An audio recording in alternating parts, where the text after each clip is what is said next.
इस वीडियो में हम आयुर्वेद के बहुत ही महत्वपूर्ण विषय द्रव्य गुण शास्त्र के अंतर्गत एकल द्रव्य औषधि नीम की चर्चा करेंगे, जिसके अंतर्गत हम इस एकल द्रव्य नीम का सामान्य परिचय, इस नीम द्रव्य की वनस्पतिक संरचना, गुणधर्म, रोगों में प्रयोग होने वाली मात्रा और इसके विशिष्ट प्रकार के औषधीय योगों के बारे में जानेंगे। तो नीम द्रव्य से संबंधित इस पूरी जानकारी को अच्छे से जानने और समझने के लिए वीडियो को अंत तक जरूर देखिएगा।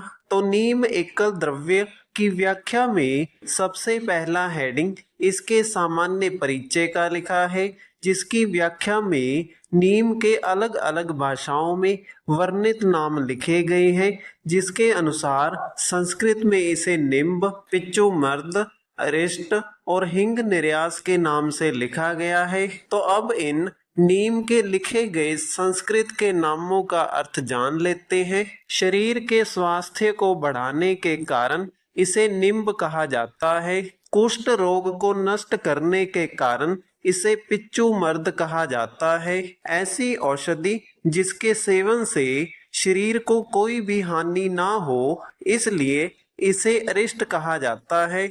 इसके अलावा हिंदी भाषा में इसे नीम, बंगाली भाषा में नीम, मराठी भाषा में कड़ू नींब, गुजराती भाषा में लीमड़ो, तमिल में वेम्बू और वेम्पू, पंजाबी में निम्ब, मलयालम में वेप्पू, सिंधी में नीमू, फारसी में आजाद दरखते, अरबी भाषा में आजाद रख्तूल, अंग्रेजी में मार्गोसा ट्री और लैटिन भाषा में अजाडिरेक्का इंडिका के नाम से लिखा गया है। इसके बाद अंत में नीम की कुल का नाम लिखा गया है, जो कि मिलियसी कुल लिखी गई है। इसके बाद अगला हेडिंग नीम के वनस्पतिक परिचय का लिखा है, जिसकी व्याख्या में लिखा है इसका वृक्ष 40 से 50 फीट ऊंचा होता है, कांड सरल होता है, जिससे चारों ओर शाखा प्रशाखाएं निकली रहती हैं। तवक स्थूल और खुरदरी तिरछी या लंबी परिखाओं से युक्त होती है। बाहर की ओर यह गहरी भूरी तथा भीतर की ओर लाल रंग की होती है। इससे एक प्रकार का रस नीरा, जिसे नीम की ताड़ी कहते हैं, तथा निर्यास निकलता है। तो इस व्याख्या के अनुसार नीम का वृक्ष 40 से 50 फीट की ऊंचाई वाला होता है, जिसका कांड अर्थात तना सरल होता है। इस तने के चारों ओर शाखा पर शाखाएं निकली रहती हैं। नीम की तवक अर्थात त्वचा या छाल स्थूल अर्थात मोटी और खुरदरी होती है, जिसमें तिरछी या लंबी परिखाएं होती हैं। नीम की यह छाल बाहर की ओर गहरी भूरी तथा भीतर की ओर लाल रंग की दिखाई देती है। इस नीम के वृक्ष में से एक प्रकार का रस नीरा, जो कि इस नीम की ताड़ी होता है, निकलता है तथा इसके अलावा नीम के वृक्ष में से इसका निर्यास अर्थात गोंद भी निकलता है। इसके बाद अगला हेडिंग नीम के पत्र का लिखा है, जिसकी व्याख्या में लिखा है विषम पक्षवत 8 से 15 इंच लंबे होते हैं। पत्रक 1 से 3 इंच लंबे, आधा से 1.5 इंच चौड़े, भालाकार, दंतुर, विषम पार्श्व 5 से 9 जोड़ों में होते हैं। तो इस प्रकार नीम के पत्ते एक दूसरे के विपरीत पक्ष में लगे होते हैं। इन पत्तों की लंबाई 8 से 15 इंच तक होती है। नीम के यह पत्ते पत्रक से मिलकर बने होते हैं। यह पत्रक 1 से 3 इंच लंबाई वाले और आधा से 1.5 इंच चौड़ाई वाले होते हैं, जो कि भालाकार दंतुर आकृति के होते हैं, जो कि एक दूसरे के विपरीत 5 से 9 की संख्या में जोड़ों में लगे होते हैं। इसके बाद अगला हेडिंग नीम के पुष्प का लिखा है, जिसकी व्याख्या में लिखा है अक्षीय मंजरियों में छोटे श्वेत वर्ण होते हैं। तो इस प्रकार नीम के पुष्प अर्थात फूल अक्षीय रूप में मंजरियों में लगते हैं, जो कि तुलसी के समान दिखते हैं। यह छोटे आकार के और सफेद रंग के होते हैं। इसके बाद अगला हेडिंग नीम के फल का लिखा है, जिसकी व्याख्या में लिखा है लंबगोल, आधा से 1/4 इंच लंबे, कच्ची अवस्था में हरे तथा पकने पर पीले होते हैं। इनका आकार खिरनी से बहुत मिलता जुलता है। इन्हें निमोली कहते हैं। प्रत्येक फल में एक बीज होता है जिससे तेल निकलता है।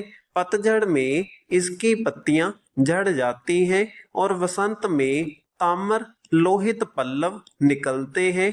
पुष्प उद्गम बसंत में होता है और फल ग्रीष्म ऋतु में अंत एवं वर्षा के प्रारंभ में लगते हैं। तो इस प्रकार नीम के फल लंबे और गोलाई वाले आकार के होते हैं, जिनकी लंबाई 1/2 से 1/4 इंच तक होती है। नीम के यह फल कच्ची अवस्था में हरे रंग के तथा पक जाने पर पीले रंग के हो जाते हैं। इस नीम के फल को निमोली के नाम से भी जाना जाता है। इसके प्रत्येक फल में एक बीज होता है। इसी बीज में से नीम का तेल निकाला जाता है। नीम के वृक्ष पर पतझड़ के मौसम में पत्तियां झड़ जाती हैं और वसंत ऋतु में तांबे के रंग के समान नई पत्तियां निकलती हैं, जिसके साथ ही वसंत ऋतु में नए पुष्प निकलते हैं।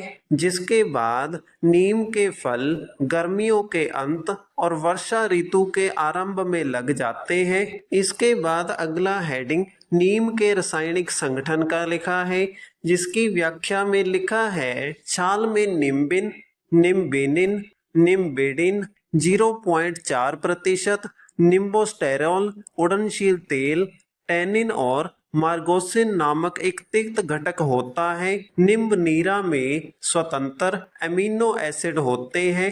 निम्ब के सार भाग में टैनिन, कैल्शियम, पोटाशियम तथा लौह के लवण पाए जाते हैं। बीज में स्थिर तेल होता है। तो नीम के इन लिखे गए रासायनिक संगठनों का प्रयोग आधुनिक चिकित्सा शास्त्र में औषधि बनाने के लिए घटक द्रव्य के रूप में किया जाता है। इसके बाद अगला हेडिंग नीम के गुण धर्म का लिखा है, जिसकी व्याख्या में नीम के रस, गुण, वीर्य और विपाक के बारे में लिखा गया है। जिसकी व्याख्या के अनुसार नीम रस में तिक्त और कषाय, गुण में लघु, वीर्य में शीत और विपाक में कटु होता है। इसके बाद अगला हेडिंग नीम के दोष प्रभाव का लिखा है, जिसकी व्याख्या में लिखा है यह तिक्त होने से कफ और पित्त का शमन करता है। तो नीम से बनी हुई औषधि शरीर में जाकर पाचन होने के बाद कफ और पित्त दोष का शमन करके अर्थात कम करके संतुलित करने का कार्य करती है। इसके बाद अगला हेडिंग नीम के प्रयोज्य अंग का लिखा है, जिसकी व्याख्या में नीम के प्रयोग होने वाले अंगों में इसके फल, तवक अर्थात त्वचा या छाल, निर्यास अर्थात गोंद और पत्र का नाम लिखा गया है। इन लिखे गए नीम के अंगों का प्रयोग नीम से औषधि बनाने के लिए किया जाता है। इसके बाद अगला हेडिंग नीम की मात्रा का लिखा है, जिसकी व्याख्या में नीम की अलग अलग प्रकार की मात्रा के बारे में लिखा गया है।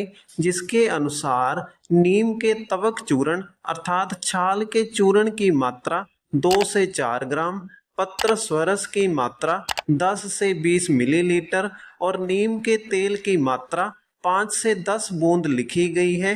नीम की यह सभी प्रकार की मात्रा एक सामान्य वयस्क व्यक्ति के लिए लिखी गई है। इसके बाद अगला हेडिंग नीम के विशिष्ट योग का लिखा है, जिसकी व्याख्या में नीम के प्रयोग से बनने वाली औषधियों के नाम लिखे गए हैं। जिसके अंतर्गत निम्ब आदि चूर्ण, निम्ब अरिष्ट और निम्ब हरिद्रा खंड का नाम लिखा गया है। तो इसी के साथ हमारी इस वीडियो का विषय एकल द्रव्य औषधि नीम का वर्णन यहीं पर समाप्त होता है। अगर आपको वीडियो अच्छा लगा तो वीडियो को लाइक करें और इसी प्रकार से आयुर्वेद से संबंधित निरंतर वीडियोस प्राप्त करने के लिए हमारे चैनल को सब्सक्राइब करें।